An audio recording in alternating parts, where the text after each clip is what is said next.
ಭ್ರಷ್ಟಾಚಾರ ಸರ್ಕಾರ ಅಂತ ಎಲ್ಲರೂ ಕೂಡ ಆರೋಪ ಮಾಡುವಂತ ಕೆಲಸಕ್ಕೆ ಮುಂದಾಗ್ತಿದ್ದಾರೆ. ಪಾದಯಾತ್ರೆ ಕೂಡ ಮಾಡ್ತಿದ್ದಾರೆ ವಿಜಯೇಂದ್ರ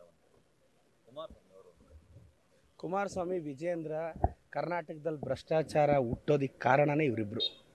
ವಿಜಯೇಂದ್ರಗೂ ಮಾನ ಮರ್ಯಾದೆ ಇಲ್ಲ, ಗೌರವಾನ್ವಿತ ಕುಮಾರಸ್ವಾಮಿ ಸಾಹೇಬ್ರಿಗೂ ಅದಿಲ್ಲ ಅಂತ ಭಾವಿಸ್ತೀನಿ.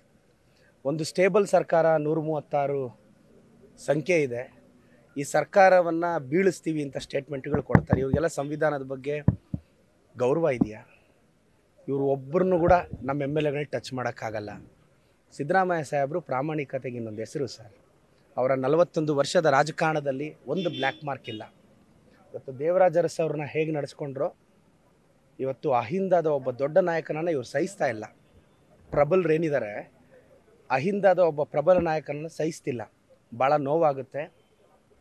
ಭ್ರಷ್ಟಾಚಾರದ ಬಗ್ಗೆ ವಿಜಯೇಂದ್ರ ಅವ್ರು ಮಾತಾಡಿದ್ರೆ ನನಗೆ ಅದೇ ಕ್ವಶನ್ ಆಗ್ತಿರೋದು. ಇದನ್ನು ಬೇರೆಯವ್ರು ಮಾತಾಡಲಿ. ಸಂಡೂರ್ದು 550 ಎಕರೆ ಏನಾಯ್ತಂತೆ ಕುಮಾರಸ್ವಾಮಿ ಅವರು ತಿಳಿಸ್ಬೇಕು.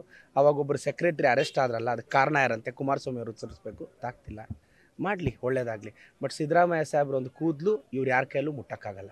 ಸರ್ ವಿಜಯೇಂದ್ರ ಅವ್ರು ಯಾಕೆ ಹೇಳ್ಬಾರ್ದು ಸರ್?